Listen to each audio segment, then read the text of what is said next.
উপর আঘাত করার, তার চরিত্র নিয়ে কটূক্তি করার দুঃসাহস দেখাতে পারেনি।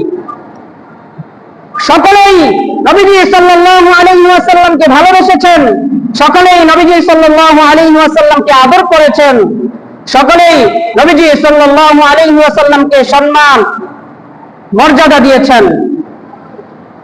কিন্তু নবুয়তের পরবর্তী অবস্থা ছিল ভিন্ন রকম।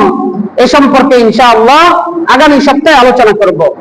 সম্মানিত হাজিরিন, নবীজি সাল্লাল্লাহু আলাইহি ওয়াসাল্লামকে নিয়ে যে কটূক্তি করবে তাকে বলা হয় শাতমে রাসূল।